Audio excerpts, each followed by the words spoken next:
విరాళాల్లో ధారాళం. భారీగా ఎన్నికల బాండ్లు కొన్న కంపెనీలు, వ్యక్తులు.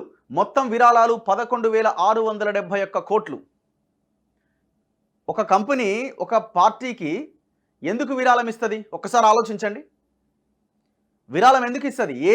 ఎటువంటి లాభం లేకుండా, ఎలాంటి ఆయాచితంగా వచ్చే లాభం లేకుండా ఒక పార్టీకి ఎలా డబ్బులు ఇస్తుంది? దాదాపు 11,671 కోట్ల రూపాయలు ఈ బాండ్ల రూపంలో వివిధ పార్టీలకు ఇచ్చినారు. చూడండి, 1,368 కోట్లు పెట్టిన future gaming company mega engineering వాటా 966 కోట్లు. మెగా కృష్ణారెడ్డి ఇచ్చిన వాటా 966 కోట్లు. ఇందులో అన్ని పార్టీలు ఉన్నాయి. ఎక్కడి నుంచి వచ్చినాయి మెగా కృష్ణారెడ్డికి 966 కోట్లు? మెగా కృష్ణారెడ్డి 2014కి ముందు బతికేంది? మెగా కృష్ణారెడ్డి గాంధీ భవన్ దగ్గర అక్కడ ఇక్కడ అధికారంలో ఉన్న కాంగ్రెస్ పార్టీ దగ్గరికి పోయి చేతులు కట్టుకొని నిలబడేటాడు గలం అవతల. అట్లాంటి మెగా కృష్ణారెడ్డి 2014లో కాళేశ్వరం ప్రాజెక్టు డిజైన్ ఇదంతా జరిగి ఆయన కాంట్రాక్ట్ కట్టబెట్టిన తర్వాత 1000 కోట్లకు ఎదిగిపోయిండు. ఫోర్బ్స్ జాబితాలో స్థానం సంపాదించిండు. ఇప్పుడు ఆ పైసలు అన్ని పార్టీలకు పంచిపెట్టిండు. ఇదంతా తెలంగాణ సొమ్మే. 966 కోట్లు బాండ్ల రూపంలో ఇచ్చిండు మెగా కృష్ణారెడ్డి. ఒక్క నెలలోనే షిరిడి సాయి ఎలక్ట్రికల్స్ విరాళం 40 కోట్లు. ఎంత లాభాలు వస్తే, ఎంత ఇది వస్తే వీళ్ళు ఇన్ని కోట్లు ఇవ్వాలా? ప్రధాన పార్టీలన్నింటికీ లబ్ధి. బీజేపీకి 6,061 కోట్ల లబ్ధి జరిగింది. కాంగ్రెస్కు 1,422 కోట్ల లబ్ధి జరిగింది. బీఆర్ఎస్కు 1,215 కోట్ల లబ్ధి జరిగింది. చూడండి, ఎంత కేంద్రంలో అధికారంలో ఉన్న బీజేపీకి వచ్చిన బాండ్స్ 6,061 కోట్లు, కాంగ్రెస్కి 1,422 కోట్లు, బీఆర్ఎస్కి 1,215 కోట్లు. ఈ జాతీయ పార్టీలతో కంపేర్ చేస్తే, దేశంలో ఉన్న మిగతా అన్ని పార్టీలను కంపేర్ చేస్తే మనో టాప్లో ఉన్నాడు. 1,215 కోట్లు కేసీఆర్ పార్టీకి బాండ్ల రూపంలో వచ్చినాయి. ఒక్కసారి ఆలోచించండి, ఎక్కడి నుంచి వచ్చినాయి ఈ పైసలన్నీ? వైసీపీకి 337 కోట్లు, టీడీపీకి 219 కోట్లు. బాండ్ల వివరాలను వెబ్సైట్లో ఉంచిన ఎన్నికల సంఘం. ఎన్నికల బాండ్ల డేటాను ఎన్నికల సంఘం గురువారం బహిర్గతం చేసింది. సుప్రీంకోర్టు ఆదేశాల మేరకు ఎస్బీఐ సమర్పించిన వివరాలను ఈసీ తన వెబ్సైట్లో పెట్టింది. శుక్రవారంలోగా డేటాను బహిర్గతం చేయాలని సుప్రీంకోర్టు ఆదేశించగా గురువారమే ఈసీ వెల్లడించింది. ఈ డేటాను ఈసీ 2 భాగాలుగా పేర్కొన్నది. మొత్తం 337 పేజీల డేటాను వెబ్సైట్లో ఉంచింది. 11,671 కోట్ల విలువైన బాండ్లను వివిధ సంస్థలు, వ్యక్తులు కొనుగోలు చేసినట్లుగా ఈ డేటా ద్వారా వెల్లడైంది. ఏ సంస్థ, ఏ రాజకీయ పార్టీకి విరాళాలు ఇచ్చిందన్న వివరాలను ఇందులో పొందుపరచలేదు. అంటే ఫర్ ఎగ్జాంపుల్ బీఆర్ఎస్ పార్టీకి ఈ వ్యక్తి ఈ సంస్థ ఇచ్చింది, బీజేపీకి ఈ సంస్థ ఈ వ్యక్తి ఇచ్చారన్న ఆ డీటెయిల్స్ మాత్రం లేవు. ఓవరాల్ డీటెయిల్స్ ఉన్నాయి, బట్ ఒక పార్టీకి ఎవరెవరు ఇచ్చారు అన్నది లేదు. ఒక పార్టీకి ఎంత వచ్చింది అన్నది ఉన్నది, కానీ ఎవరెవరు ఇచ్చారు అన్నది పర్టికులర్ డీటెయిల్స్ మాత్రం వెబ్సైట్లో లేవు. ఏ సంస్థ ఏ రాజకీయ పార్టీకి విరాళాలు ఇచ్చిందన్న వివరాలను మాత్రం ఇందులో పొందుపరచలేదు. దానికి 3 నెలల సమయం పడుతుందని ఎస్బీఐ వెల్లడించింది. ఏ పార్టీకి ఎన్ని విరాళాలు వచ్చాయన్న వివరాలను ఫ్యాక్ట్ ఫైండర్ మహమ్మద్ జుబేర్ వెల్లడించారు. ఆయన తెలిపిన వివరాల ప్రకారం బీజేపీకి 6,061 కోట్లు, తృణమూల్ కాంగ్రెస్కి 1,610 కోట్లు, కాంగ్రెస్కు 1,422 కోట్లు వచ్చినాయి.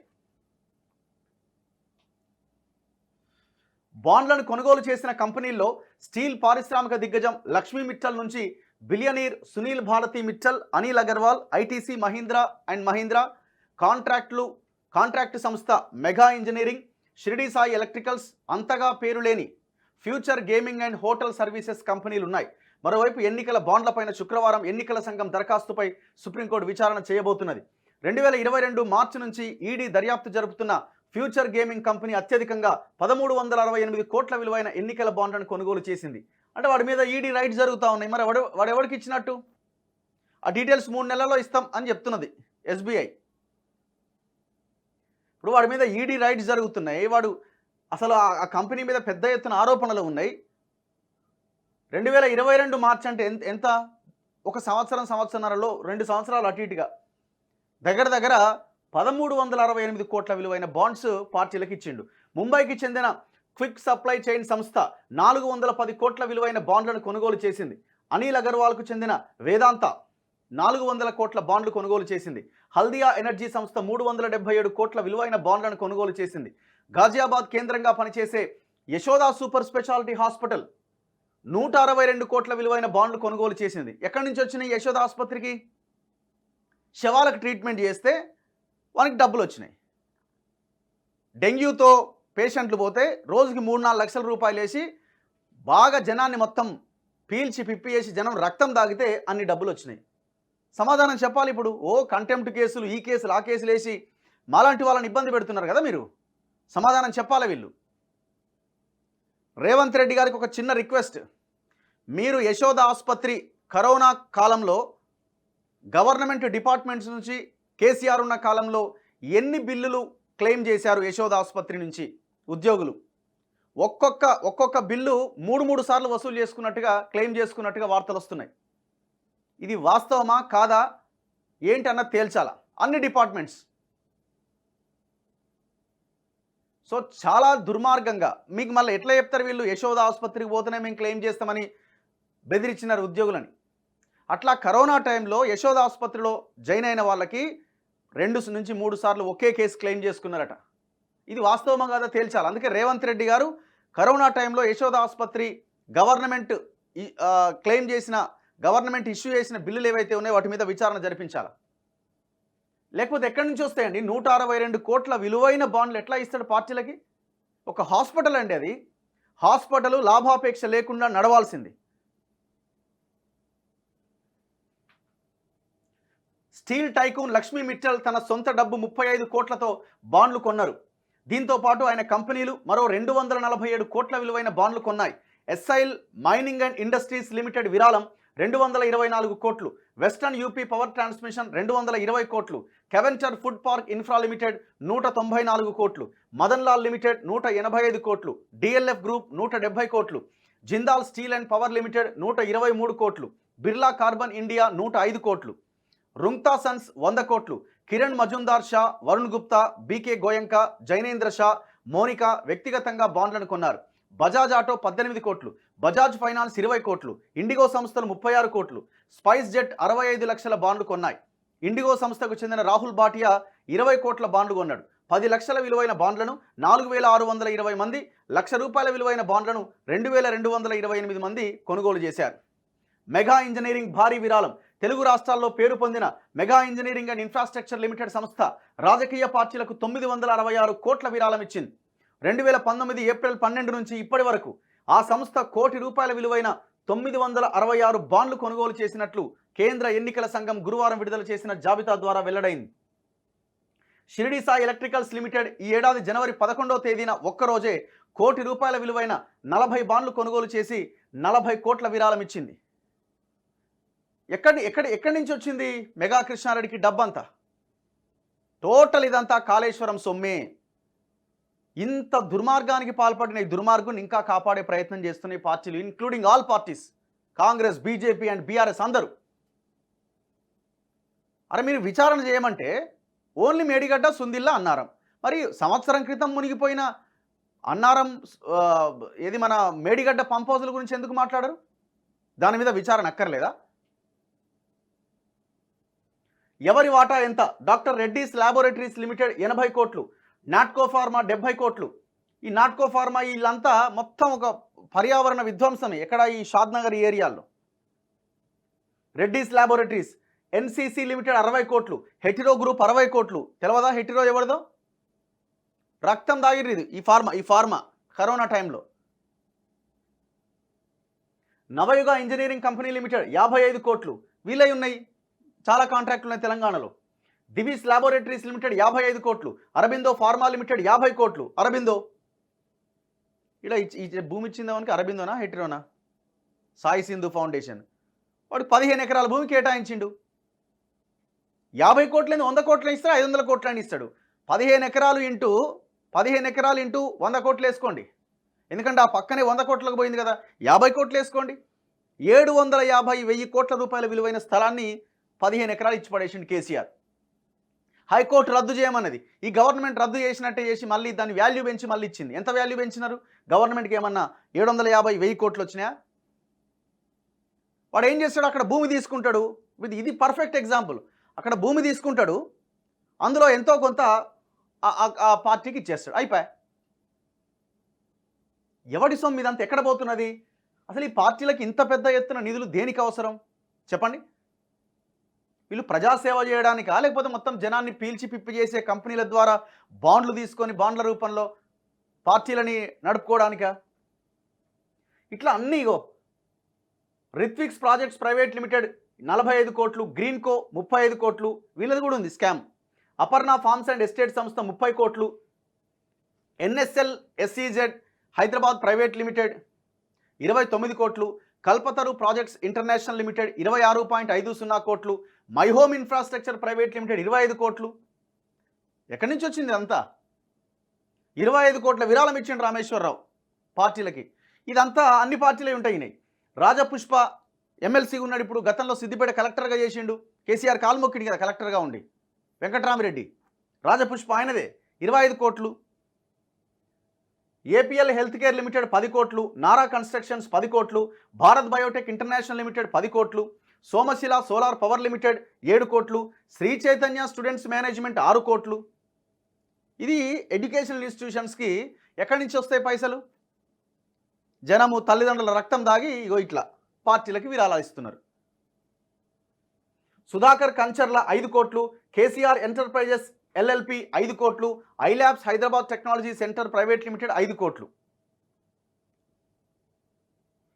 మహమ్మద్ జుబేర్ అందించిన వివరాల ప్రకారం పార్టీల వారీగా విరాళాలు: బిజు జనతాదళ్ బీజేడీకి 776 కోట్లు, డిఎంకే 639 కోట్లు, శివసేన 158 కోట్లు, రాష్ట్రీయ జనతాదళ్ 73 కోట్లు, ఆమ్ ఆద్మీ పార్టీ 65 కోట్లు, జనతాదళ్ సెక్యులర్ 44, సిక్కిం క్రాంతికారి మోర్చా 37 కోట్లు, ఎన్సీపీ 31 కోట్లు, సమాజ్వాదీ పార్టీ 14 కోట్లు, జేడీయూ 14 కోట్లు, జార్ఖండ్ ముక్తి మోర్చా 14 కోట్లు, శిరోమణి అకాలీదళ్ 7 కోట్లు. మళ్ళీ ఎట్లుంటుంది? అపోజిషన్ పార్టీలకి మళ్ళీ డబ్బులు ఇవ్వనియరు. నువ్వు ఆ పార్టీకి డబ్బులు ఇచ్చినవా, నీ పని అయిపోయింది, ఇస్తే నాకు ఇవ్వాలి, లేకపోతే సైలెంట్గా కూరుకోవాలి. అందుకే కదా అధికారంలో ఉన్న పార్టీలకు ఇంత పెద్ద ఎత్తున డబ్బులు ఎక్కడి నుంచి వచ్చినాయంటే ఇందులో భాగమే. ఇంత దుర్మార్గంగా ప్రజల నుంచి దోపిడీ చేసిన కంపెనీల ద్వారా పార్టీలు పైసలు తీసుకొని ఎవరిని మోసం చేస్తున్నారు ఇక్కడ? ఇట్లా ఈ వివరాలట అసలు బయట పెట్టొద్దట, కోర్టులో వాదిస్తారు. ఆ వివరాలు బయట పెడితే పెద్ద భారత పరువు పోతుందట విదేశాల్లో. ఇప్పుడు మామూలుగా ఏం లేకపోతే పోదా, దేశం పరువు పోతుందట. సో ప్రజలు ఆలోచించాల్సిన అవసరం కనబడతా ఉంది. ఇప్పుడు నేను మెగా కృష్ణారెడ్డి గురించి చెప్పిన ఒక చిన్న, ఎక్కడుంది ఈ వార్త అంటే, నేను నిన్న కూడా ఈ వార్త చదివిన, ఇప్పుడు ఏదో లోపల పేజీలో ఉంది, అది నాకు కనబడట్లేదు. అట్లీస్ట్ నాకు చిన్న క్లిప్ దొరికింది, ఒకసారి చూడండి. ఇప్పుడు ఏమంటున్నారు మీరు ఒక్కసారి చూడండి. కాళేశ్వరం పైన న్యాయ విచారణకు జూన్ 30 వరకు గడువు. అంటే మెగా కృష్ణారెడ్డిని ఎట్లా కాపాడుతున్నాయి పార్టీలు చూడండి. ఎగ్జాంపుల్ చెప్తున్నా. ఎందుకు ఈ ఎగ్జాంపుల్ తీసుకున్నా అంటే ఈ పార్టీలన్నింటికి విరాళాలు ఇచ్చినారు కదా, ఈ పార్టీలన్నింటికి విరాళాలు ఇచ్చిగో, సరే చూద్దాంలే పర్లేదు, ఇదే వార్త. సో ఇక్కడ పార్టీలకి విరాళాలు ఇచ్చిన వాళ్ళని ఏ రకంగా రక్షిస్తారు అన్నది ఇది ఒక ఎగ్జాంపుల్. కాళేశ్వరం ఎత్తిపోతల పథకం పైన జూన్ 30వ తేదీలోగా న్యాయ విచారణ పూర్తి చేయాలని ప్రభుత్వం కోరింది. సుప్రీంకోర్టు మాజీ న్యాయమూర్తి పీసీ ఘోష్ నేతృత్వంలో న్యాయ విచారణకు మంత్రివర్గం ఆమోదం తెలుపగా ఇందుకు సంబంధించిన విచారణ అంశాలపైన నీటిపారుదల శాఖ కార్యదర్శి రాహుల్ బొజ్జా గురువారం ఉత్తర్వులు జారీ చేశారు. ఇందులో ముఖ్యాంశాలు ఎట్లున్నాయి చూడండి. కాళేశ్వరం ఎత్తిపోతల పథకాన్ని 2015లో 81,911 కోట్లతో ప్రభుత్వం చేపట్టింది. ఇందులో భాగంగా గోదావరి నదిపైన 3 బ్యారేజీల నిర్మాణాన్ని చేపట్టింది. అంతకుముందు చేపట్టిన ప్రాణహిత చేవెళ్ల ప్రాజెక్టులోని రిజర్వాయర్లు, కాలువల సామర్థ్యాన్ని పెంచింది. కాళేశ్వరం ప్రాజెక్టును పూర్తిగా అప్పులపైనే ఆధారపడి చేపట్టింది. బ్యాంకులు, ఇతర ఆర్థిక సంస్థలు 87,449 కోట్లు మంజూరు చేయగా అసలు వడ్డీ కలిపి ప్రభుత్వం సంవత్సరానికి 12,826 కోట్లు తిరిగి చెల్లించాల్సి ఉంటుంది. అంటే ఇది ఈఎంఐ కింద. ఇది గవర్నమెంట్ అఫీషియల్గా రాహుల్ బొజ్జా గారు చెప్తున్నది. ఎత్తిపోతల పథకం అయినందువల్ల ఏడాదికి నిర్వహణ వ్యయం 10,374 కోట్లు అవుతుంది. గత ఏడాది అక్టోబర్ 21వ తేదీన మేడిగడ్డ బ్యారేజీలోని కొన్ని పియర్స్ కుంగిపోయినాయి. ప్లానింగ్, డిజైన్, నాణ్యత, నిర్వహణకు సంబంధించిన అంశాల్లో లోపాల వల్ల ఇలా జరిగిందని డ్యామ్ సేఫ్టీ అథారిటీ ఏర్పాటు చేసిన నిపుణుల కమిటీ పేర్కొన్నది. ప్రాజెక్టును ప్రారంభించిన తర్వాత ప్రైవేట్ ఏజెన్సీ కానీ ప్రభుత్వం కానీ నిర్వహణ కూడా చేపట్టలేదంది. మేడిగడ్డ, అన్నారం, సుందిళ్ల బ్యారేజీల నిర్మాణంలో అక్రమాలు జరిగినట్లు, దీనివల్ల ప్రభుత్వ ఖజానాకు భారీగా నష్టం వాటిల్లినట్లు ఆరోపణలు రావడంతో విచారణ కమిషన్ను నియమించాలని ప్రభుత్వం నిర్ణయించింది. మేడిగడ్డ, అన్నారం, సుందిళ్ల బ్యారేజీల నిర్మాణంలో నిర్లక్ష్యం, అక్రమాలు, ప్లానింగ్, డిజైన్ నిర్మాణంలో లోపాలు, కాంట్రాక్టు ఒప్పందానికి భిన్నంగా జరగడం, నిర్వహణలో లోపం వల్ల స్ట్రక్చర్కు భారీగా నష్టం వాటిల్లడం, కాంట్రాక్టర్లకు ఆయాచిత ప్రయోజనం కలిగించి ఈ పరిస్థితికి కారణమైన వారిని గుర్తించడం తదితర అంశాలను విచారణ కమిషన్ పరిధిలో చేర్చుతూ ఆదేశాలు జారీ చేసింది. ఈ విచారణ కమిషన్ సంబంధించిన ఈ ఆదేశాలలో మేడిగడ్డ పంప్ హౌస్ గురించి కానీ, అన్నారం పంప్ హౌస్ గురించి కానీ, మల్లన్న సాగర్ గురించి కానీ, గతంలో కూలిపోయిన టన్నెల్స్ గురించి కానీ, తెగిపోయిన కట్టల గురించి కానీ ఎక్కడైనా ఒక్క పాయింట్ ఉందా చెప్పండి? ఎంతసేపు మేడిగడ్డ, అన్నారం, సుందిల్ల ఈ బ్యారేజీల గురించే మాట్లాడుతున్నారు. ఈ బ్యారేజీల నిర్మాణంలో మెగా కృష్ణారెడ్డి పాత్ర లేదు. చలో ఇక్కడ మెగా కృష్ణారెడ్డిని కాపాడుతున్నారు. ఎందుకు కాపాడుతున్నారు? 966 కోట్ల రూపాయల్లో బీఆర్ఎస్కి, బీజేపీకి మెజారిటీ వాటా, కాంగ్రెస్కి కూడా వాటా ఉన్నది. అందుకే మెగా కృష్ణారెడ్డిని టచ్ చేయడానికి వీల్లేదు. అరే ఇప్పుడు నువ్వు బ్యారేజ్ కూలిపోయింది, బ్యారేజ్ కుంగిందన్న దాని గురించి మాట్లాడుతున్నావు. ఇదే సంవత్సరం క్రితం అన్నారం, మేడిగడ్డ పంప్ హౌజులు మునిగిపోయినాయి కదా. 17 పంప్ హౌజులు మునిగిపోతే 6 తెచ్చిపెట్టిండి, ఇంకా 11 తెచ్చిపెట్టలేదు. అక్కడ ఎవరిని బోనిస్తలేడు, ప్రైవేట్ సెక్యూరిటీని పెట్టిరని వార్తలు వస్తూ ఉంటే మరి ఆ పంప్ హౌజ్ ఎందుకు మునిగిందన్న దాని మీద చర్చ అక్కర్లేదా? ఇది నేను అంటున్న మాట కాదు. కేసీఆర్ దగ్గర 10 సంవత్సరాలు సలహాదారుడిగా ఉండి ఇదే కాళేశ్వరం పంపులు, మోటార్లు తీసుకొచ్చిన పెంటారెడ్డి గారు నా ఇంటర్వ్యూలో చెప్పినారు. ఏమని? ఆ పంప్ హౌజులు చాలా దారుణంగా మెగా కృష్ణారెడ్డి కోసం, కాంట్రాక్టర్ కోసం నేను ఒక హైట్లో పెట్టమని చెప్తే తీసుకుపోయి ఇంకొక హైట్లో కింద దిగువన పెట్టిరు, అందుకే అవి మునిగిపోయినాయని. మునిగిపోవడం వల్ల నష్టం వరకు జరిగింది, కోట్ల రూపాయల నష్టం ప్రజలకు జరిగింది. మరి దాని మీద విచారణ అక్కర్లేదా? చెయ్యరు. ఎందుకు చేయరు? బాండ్ల రూపంలో డబ్బులు వచ్చినాయి కాబట్టి. ఒకసారి ఆలోచించండి. యశోద ఆసుపత్రి మీద చేయాలి రేవంత్ రెడ్డి. ఇప్పుడు మరి యశోద ఆసుపత్రి కరోనా టైంలో వివిధ డిపార్ట్మెంట్ల నుంచి ప్రభుత్వం ద్వారా ఆయాచితమైన లబ్ధి పొందింది. కోట్ల రూపాయలు వాళ్ళకు వచ్చినాయన్న ఆరోపణలు ఉన్నాయి. చలో విచారణ చేయండి. చేస్తారా? ఇప్పుడు ఏ కంపెనీ ఏ పార్టీకి ఎంతెంత విరాళం ఇచ్చిందో అన్న డీటెయిల్స్ లేవు. ఓవరాల్ డీటెయిల్స్ మాత్రమే ఉన్నాయి. ఇగో ఇన్ని కోట్ల రూపాయలు ఈ పార్టీకి పోయినాయి అన్నదే ఉన్నది. ఈ కంపెనీ ఇంత ఇచ్చింది అన్నదే ఉన్నది. కానీ ఆ కంపెనీ ఏ పార్టీకి ఇచ్చింది అన్నది లేదు. దొంగలు బతికిపోయారు. ఇంకా 3 నెలల దాకా డీటెయిల్స్ రావట. మరి ఏమన్నా సుప్రీంకోర్టు ఇమీడియట్గా ఆర్డర్ ఇచ్చేమన్నా 5-10 రోజుల్లో చేయమంటే చెప్పలేం. సో అన్ని పార్టీలకి ఇందులో పాత్ర ఉన్నది. అన్ని పార్టీలకి ఇందులో పాత్ర ఉన్నది.